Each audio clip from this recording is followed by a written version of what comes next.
कुरु के वंश का वर्णन। श्री पराशर जी बोले, कुरुपुत्र परीक्षित के जन्मजय, ऋतुसेन, उग्रसेन और भीमसेन नामक 4 पुत्र हुए तथा जहुर के सूरथ नामक 1 पुत्र हुआ। सूरथ के विदुरथ का जन्म हुआ, विदुरथ के सार्वभौम, सार्वभौम के जैतसेन, जैतसेन के आराधित, आराधित के अयुतायु, अयुतायु के अक्रोधन, अक्रोधन के देवातिथि तथा देवातिथि के अजमीर के पुत्र ऋक्षुक से भिन्न दूसरे ऋक्षुक का जन्म हुआ। ऋक्षुक से भीमसेन, भीमसेन से दिलीप और दिलीप से प्रतीप नामक पुत्र हुआ। प्रतीप के देवापी, शांतनु और बारहिक नामक 3 पुत्र हुए। इनमें से देवापी बाल्यावस्था में ही वन को चला गया था, अतः शांतनु ही राजा हुआ। उसके विषय में पृथ्वी तल पर यह श्लोक कहा जाता है, राजा शांतनु जिसको जिसको अपने हाथ से स्पर्श कर देते थे, वे वृद्ध पुरुष भी युवावस्था प्राप्त कर लेते थे। उनके स्पर्श से संपूर्ण जीव अति उत्तम शांति लाभ करते थे, इसलिए वे शांतनु कहलाए थे।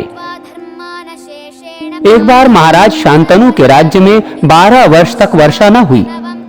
उस समय संपूर्ण देश को नष्ट होता देखकर राजा ने ब्राह्मणों से पूछा, हमारे राज्य में वर्षा क्यों नहीं हुई? इसमें मेरा क्या अपराध है?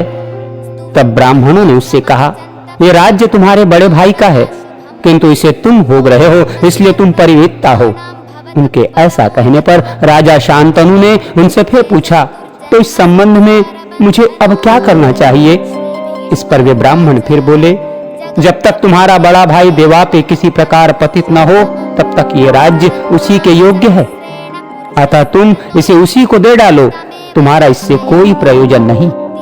ब्राह्मणों के ऐसा कहने पर शांतनु के मंत्री अश्मसारी ने वेदवाद के विरुद्ध बोलने वाले तपस्वियों को वन में नियुक्त किया। उन्होंने अतिशय सरलमती राजकुमार देवापु की बुद्धि को वेदवाद के विरुद्ध मार्ग में प्रवृत्त कर दिया।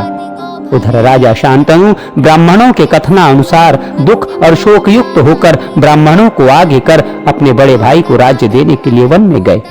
वन में पहुंचने पर वे ब्राह्मणगण परम विनित राजकुमार देवापी के आश्रम पर उपस्थित हुए और उससे ज्येष्ठ भ्राता को ही राज्य करना चाहिए, इस अर्थ के समर्थक अनेक वेदानुकूल वाक्य कहने लगे। किंतु उस समय देवापी ने वेदवाद के विरुद्ध नाना प्रकार के युक्तियों से दूषित बातें की। तब उन ब्राह्मणों ने शांतनु से कहा, राजन चलो, अब यहाँ अधिक आग्रह करने की आवश्यकता नहीं, अब अनावृष्टि का दोष शांत हो गया। अनादिकाल से पूजित वेद वाक्यों में दोष बतलाने के कारण देवापी पतित हो गया है।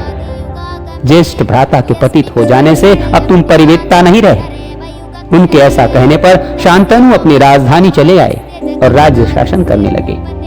वेदवाद के विरुद्ध वचन बोलने के कारण देवापी के पतित हो जाने से बड़े भाई के रहते हुए भी संपूर्ण धान्यों की उत्पत्ति के लिए पर्जन्य देव मेघ बरसने लगे।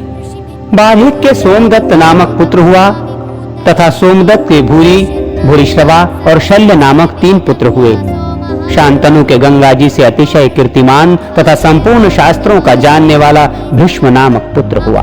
शांतनु ने सत्यवती से चित्रांगद और विचित्र वीर्य नामक 2 पुत्र और भी उत्पन्न किए।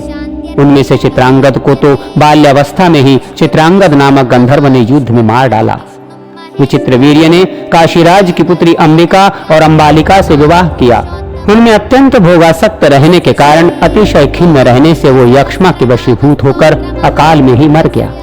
तदनंतर मेरे पुत्र कृष्ण द्वैपायन ने सत्यवती के नियुक्त करने से माता का वचन टालना उचित न जान विचित्र वीर्य की पत्नियों से धृतराष्ट्र और पांडु नामक 2 पुत्र उत्पन्न किए और उनकी भेजी हुई दासी से विदुर नामक एक पुत्र उत्पन्न किया।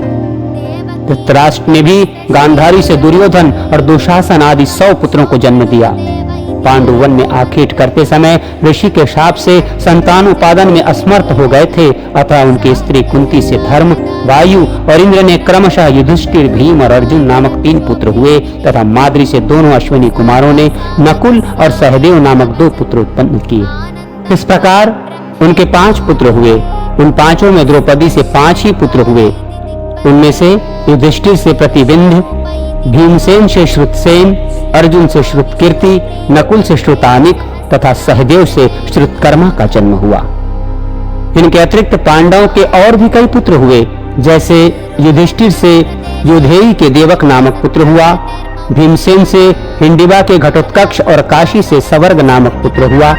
सहदेव से विजया के सुहोत्र का जन्म हुआ। नकुल ने रेणुमति से निर्मित्र को उत्पन्न किया। अर्जुन के नाग कन्या उलूपी से इरावान नामक पुत्र हुआ।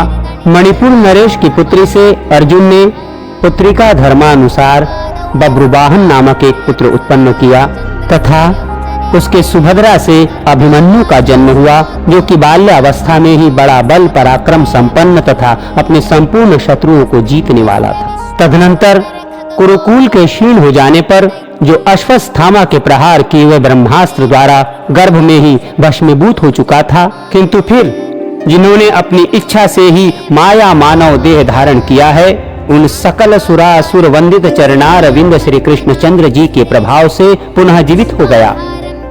उस परीक्षित ने अभिमन्यु के द्वारा उत्तरा के गर्भ से जन्म लिया, जो कि इस समय इस प्रकार धर्मपूर्वक संपूर्ण भूमंडल का शासन कर रहा है कि जिससे भविष्य में भी उसकी संपत्ति क्षीण न हो।